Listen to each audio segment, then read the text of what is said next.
Hi friends, ఈ వీడియోలో మనము రోజువారీ రాశి ఫలాలలో సింహరాశి వారి గురించి తెలుసుకుందాం. అంతకన్నా ముందు చిన్న రిక్వెస్ట్ ఫ్రెండ్స్, ఈ వీడియో మొదటగా చూస్తున్నట్లయితే లైక్ చేయండి, షేర్ చేయండి, అలాగే సబ్స్క్రైబ్ చేయడం అసలు మర్చిపోవద్దు. మీ యొక్క సపోర్ట్ నాకు ఎంతో అవసరం. ఇక ఈరోజు సింహరాశి వారికి చూసుకున్నట్లయితే ఆరోగ్య సమస్యల వలన చికాకులు పెరుగుతాయి కాబట్టి ఔషధ సేవనం చేయండి. తగ్గకపోతే వైద్య సంప్రదింపులు చేయడం మీకెంతో మేలు చేస్తుంది. అలాగే ముఖ్యమైన పనులన్నీ కూడా మధ్యలో నిలిచిపోతాయి. వృత్తి వ్యాపారాలలో ఎవరైతే ఉన్నారో వారికి శ్రమ పెరుగుతుంది. సన్నిహితులతో మాట పట్టింపులు కలుగుతాయి కాబట్టి కాస్త మానసికంగా ప్రశాంతంగా ఉండడానికి ప్రయత్నించండి.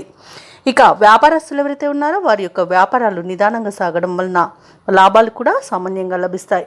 ఇక ఉద్యోగస్తులు ఎవరైతే ఉన్నారో వారు పనిచేసే చోట తొందరపాటు నిర్ణయాలు చేయడం అస్సలు మంచిది కాదు. అలాగే నోటిని అదుపులో పెట్టుకోవడం ఎంతో మేలు చేస్తుంది.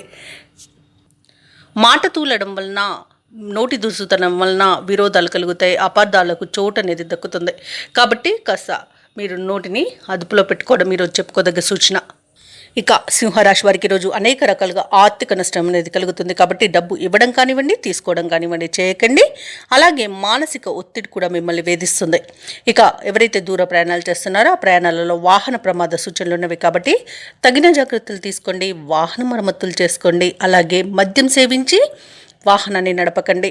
అలాగే ప్రేమ సంబంధ విషయాలలో మోసపోయే అవకాశం కూడా కనిపిస్తుంది. అలాగే ఈరోజు సింహరాశి వారి విదేశీయానం చేయకపోవడమే ఎంతో మేలు చేస్తుంది. షేర్ మార్కెట్లలో పెట్టుబడులు పెట్టకండి. అలాగే ఈరోజు విద్యార్థులు సమయపాలన పాటించకపోవడం వలన విద్యా నష్టం ఎదుర్కొనే అవకాశం అయితే కనిపిస్తుంది. ఇక అన్నింట అవంతరాలను ఎదుర్కొంటారు. సోదరుల మధ్య విభేదాలు అనేవి ఏర్పడతాయి. ఆస్తి పంపకాలలో కూడా నష్టాలను ఎదుర్కొంటారు. కుటుంబంలో వివాదాలు అనేవి చెలరేగుతాయి కాబట్టి కాస్త మౌనం పాటించండి. మౌనం ఈరోజు మీకు ఎంతో మంచి చేస్తుంది.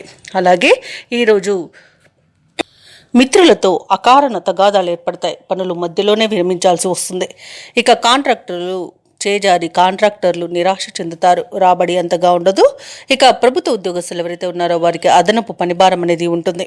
వ్యాపార వాణిజ్యవేత్తలు ఎవరైతే ఉన్నారో వారు కొంత ఓపిక వహించాల్సిన రోజుగా చెప్పవచ్చు. పారిశ్రామికవేత్తలకు, చిత్ర పరిశ్రమ వారికి వారి యొక్క ప్రయత్నాలు అనుకూలించవు. ఇక విద్యార్థులకైతే శ్రమాధిక్యమే దక్కుతుంది. మహిళలకి మానసిక అశాంతి ఉంటుంది. ఇక ఈరోజు సింహరాశి వారికి అదృష్ట రంగు నీలం, ప్రతికూలమైన రంగు నేరేడు, అదృష్ట సంఖ్య 3. ఈరోజు సింహరాశి వారు దుర్గాదేవి అష్టోత్తర శతనామావళి పఠనం, అలాగే విష్ణు సహస్రనామాలు పారాయణం చేయడం వలన మంచి శుభ ఫలితాలను పొందుతారు. అలాగే పనులలో వచ్చే ఆటంకాలని తొలగించుకోగలుగుతారు.